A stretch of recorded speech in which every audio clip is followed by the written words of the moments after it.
Hello, welcome to day two of International Confex at Excel London, where I have as my guest in the media area today, Alan Newton, who's also a good friend, and plenty to say, I hope, about his varied career in our wonderful industry. And Alan is the CEO and co-founder of Virtual, which I'm hoping he's going to tell us all about in this conversation. So tell me, how did you get into the events industry? What brought you into it? Well, you've probably heard this a lot, Paul, but a lot of people fall into the industry. It wasn't necessarily a plan. So I'd studied law, come out, did a few things. I was in retail management when I was studying in my final year. Yes. Carried that through for about a year. The hours and the pay were really poor, but I did cut my teeth in management, I guess, quite early. Then went into recruitment, sort of as I was deciding what am I going to do, because when I studied law, I thought, this isn't for me, I'm going to be bored. I need to find something else. And you have to pay and continue the education beyond your degree and go to law school. So I thought, I've got to be committed. And I wasn't. Yes. So I went into recruitment. That firm disappeared after like 9 months of working there. So my first redundancy really early. Yes. And I was looking for work. And so a local recruitment agency in Derby where That's where you studied. where I studied, said, we've got a couple of weeks work for you with this like big international conference agency called, it was called In Business Reservations at the time, which then got shortened to IBR, later becomes Vibrant, and is now part of BCD meetings and events. And I spent 9 years there. So sort of went in for 2 weeks, thought actually this seems quite interesting, there might be something in this, I need a way to pay the bills. And within a year, I've been promoted, I think, 2 or 3 times. So I'd sort of started just basically doing the venue sourcing, then become a team manager.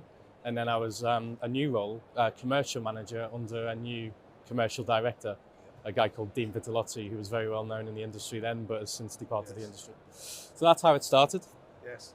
And you started to specialise in technology and, programs making the most of business travel, yeah? Yeah, I mean, actually, when I was a kid, there was 2 sort of lines that I was going to potentially go into as a career when the football was definitely a non-thing. And I was either going to be a computer programmer or I was going to go and be a lawyer. And so when I went into Vibrant, I remember speaking a lot with the IT team and saying to Nick, the IT director, could you sort of coach me or teach me how to code on evenings? And it was always like, yeah, we can, but it never really happened. So, but I always had that interest in tech. But you were ahead of the curve with the procurement side of things, weren't you? Yeah, that was quite interesting. So that wasn't me that created that team. That was very much a Vibrant thing, being ahead of the curve. But then I sort of created a vision out of that. So I was actually introduced to industry associations quite early, quite young. And so I was involved in the executive committee of the HBAA for about 6 years. And then later EVCOM, when I moved to grassroots, I was headhunted there back in about 2009. We'll probably come on to that later. And sort of managing the supply chain sort of just wasn't something done in agencies where you had those relationships very actively managed by the agency. So I sort of carved out a bit of a niche in the industry at that time. Well, you had quite a background there with your legal side and then the agency experience. But obviously, bubbling under was some entrepreneurial spirit trying to burst out. When were the first thoughts of starting out for yourself? When did they occur? When I was a kid, actually. But I never knew sort of what. I would always find my hand at sort of like different things, just like basic stuff, even if it was like car washing and dragging my brothers around, just finding ways to make money because, working class boy from Liverpool, we didn't have any money in the family. In fact, my mum and dad had less money than my mates. So that was always difficult. I get £2 pocket money, they get 10. So I had to find a way to bridge that gap. So I guess maybe that was part of the seeding of it, was like, how do I make money? We also remember, because we couldn't really afford to go abroad, we went on camping holidays all over the UK, mostly in North Wales because it was close. I used to hate them and love them at the same time. So it was nice to be together as part of a family, but also camping holidays in the rain mostly. Like, really? But I actually, I don't know why, but as a kid, I was thinking about how can these campsites be better set up and how can they operate better? Because there was a number of things about it that I just thought were like failings. And it's sort of, I remember going home and just like drawing out plans on a scrapbook about, if one day I've got the money and I start a business and it's a campsite, you know, how would that be organized, and just thinking through the amenities and stuff like that. And it's quite funny when you think back and where your career ended up. Would you say you have a very logistical mindset? I do actually, but both creative and logistical. Yeah. So I'm quite logical and creative at the same time. Probably not creative in the typical sense that most people think about creativity. Yes. But I remember a few suppliers, hoteliers that I worked with back in the day used to say I was very creative. And I think that was just in terms of thinking and dealing with particular problems that arose. And so your first business venture, you know, with partners, was Eventpedia, is that right? Yes, Eventpedia was the name of the business. That's one of our products now. Yes. So that was the name of the business at the beginning, but during the pandemic and because of the evolution of the business, we decided to create a master brand because we're essentially a product innovation business that primarily caters to the hospitality and hotel industry. What did Eventpedia do at the beginning, and how has it evolved since? Yeah, so it set out as a direct competitor to Cvent, which was quite a big vision.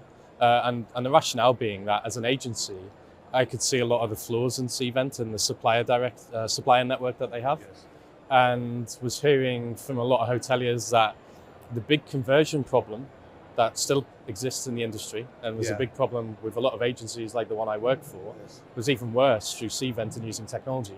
So through most agencies, it was around a 6 to 8% conversion rate. Through Cvent, it was less than 1%. So we were thinking, well, technology should be improving and enabling. Why is it compounding and making worse an industry problem? Now you mentioned Cvent, and we had Reggie Agarwal. We did. I listened to him yesterday, and you know he pulls no punches. That his journey, you know, was a real roller coaster, and at times he was, I think, living on his parents' sofa. He was, and you know, burned through money, as he said, came within an inch of going bust. You know.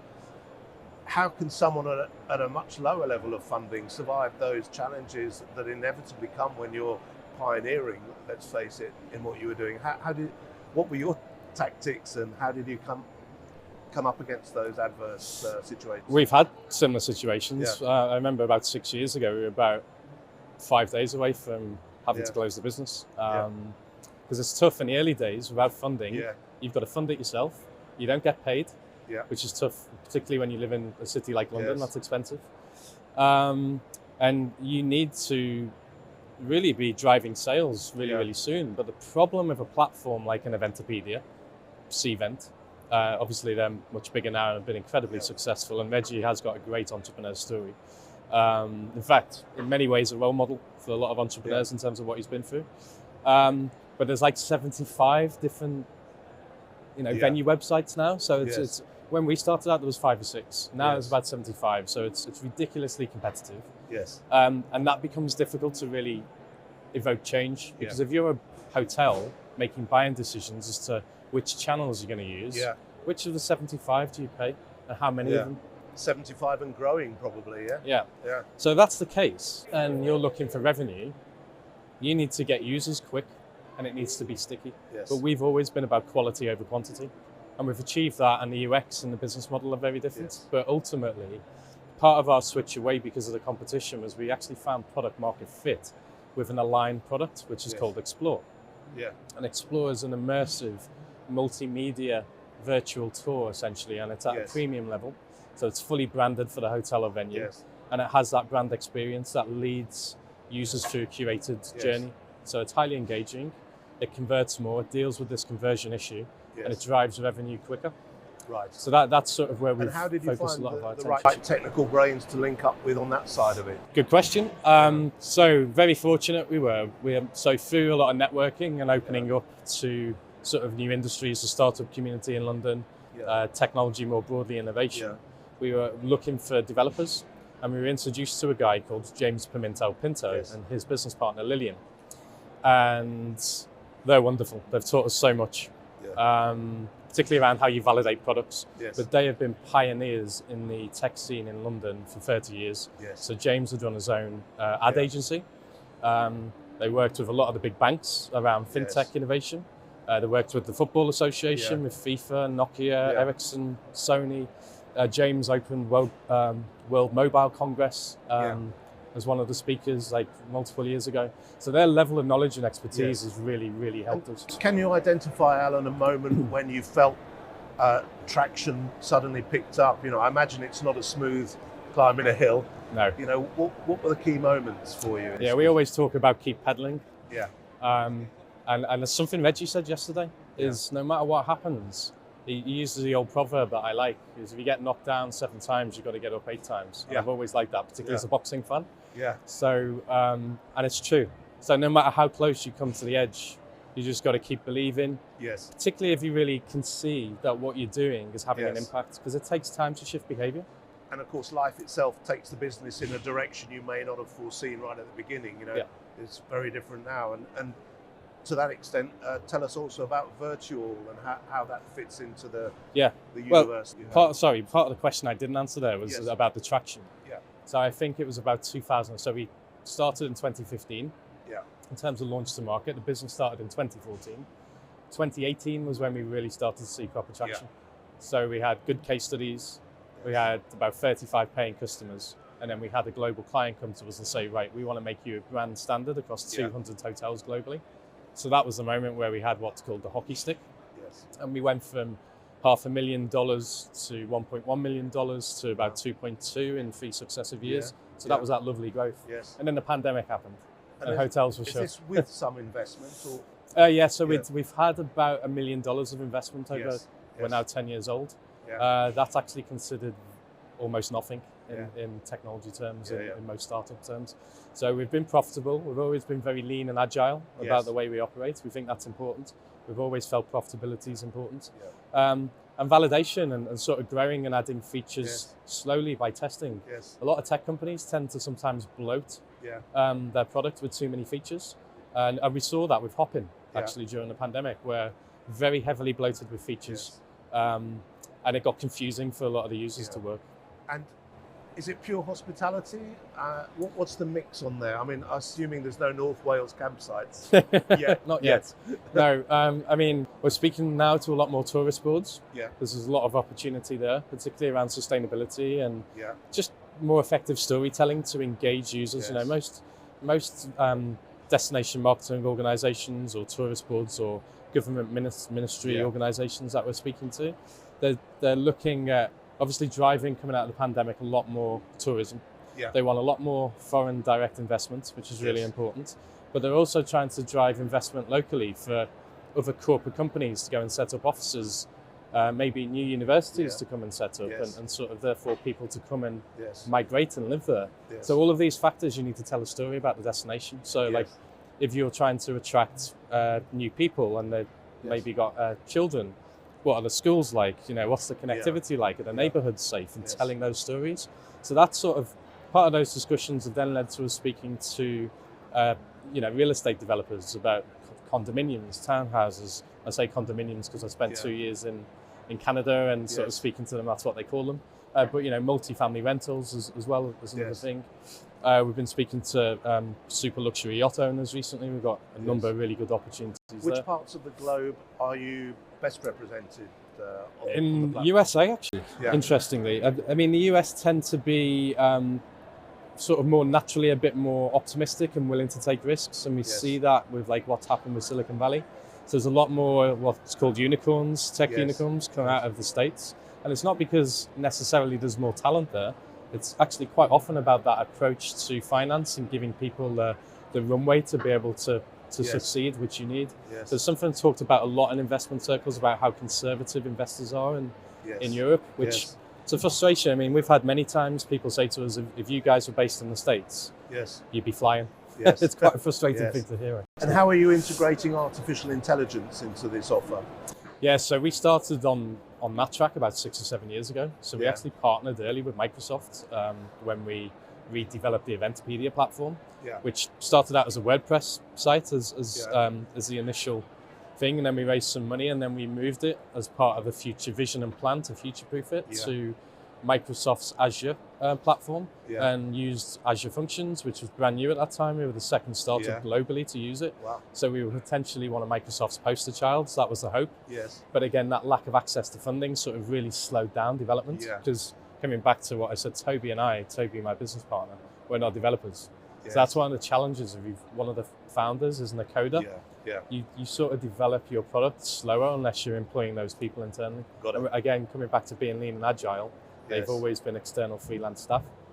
So I think I've lost myself on a tangent there, haven't I? No, I'm very interested in. So where are you going from now? What are the goals? Oh, for AI, sorry, yes. Yeah, the goals for 2024. Well, AI will be a big part of it. So it's about scalability.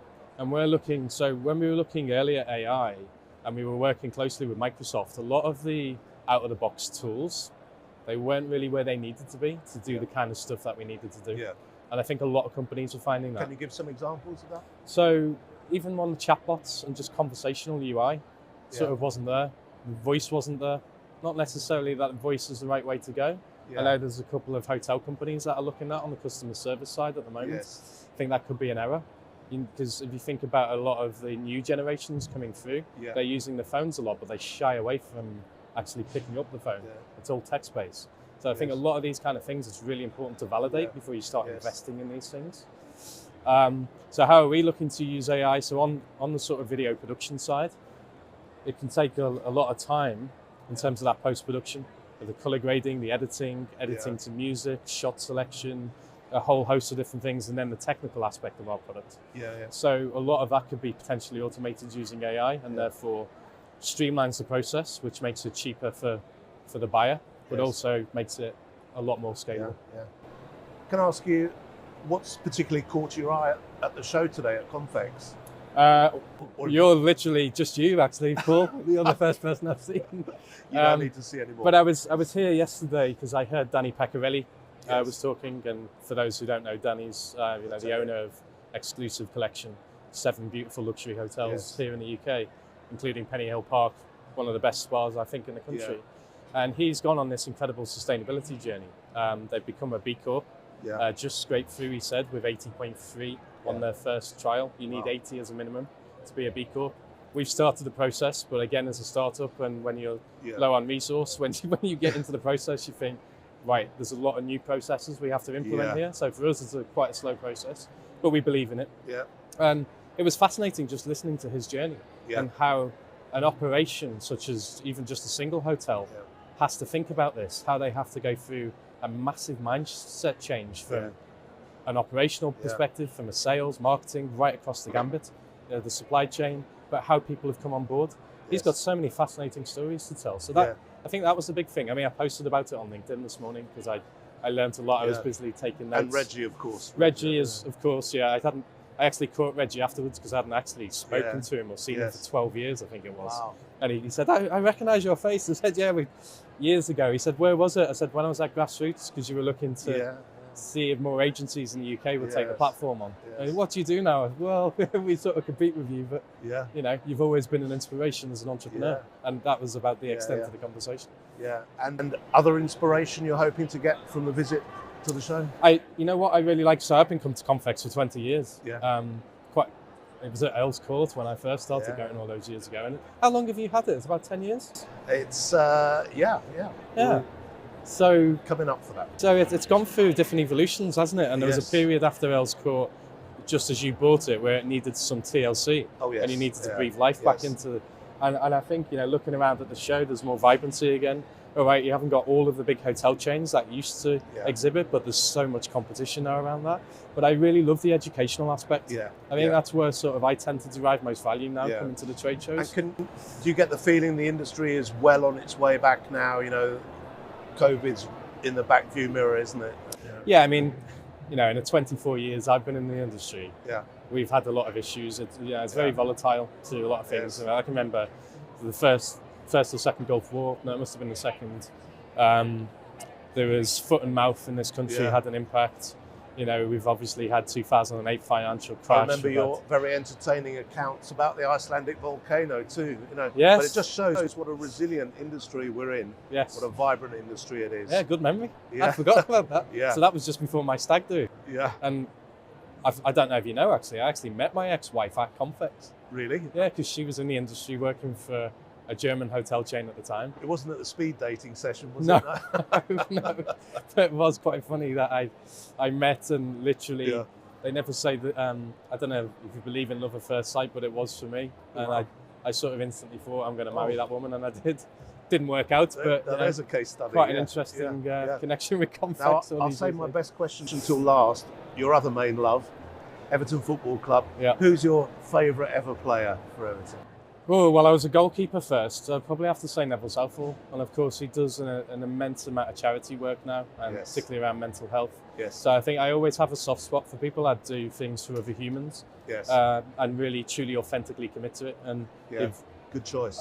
if you go on Twitter, he often speaks about these issues, and Yes. just an incredible man in terms of the work he's doing now. Indeed, yeah. Well, thanks for that. For the record, mine's Kevin Sheedy, I was gonna who say. also does a lot of charity work, by the way. Yeah. But Great left foot. we'll leave that for our next pub conversation. But thanks for joining me today, Alan. Pleasure, Good Paul. luck with everything, and Thank keep us you. informed. And we'd like to keep our readers informed as well of what you're doing. Thank you. Cheers.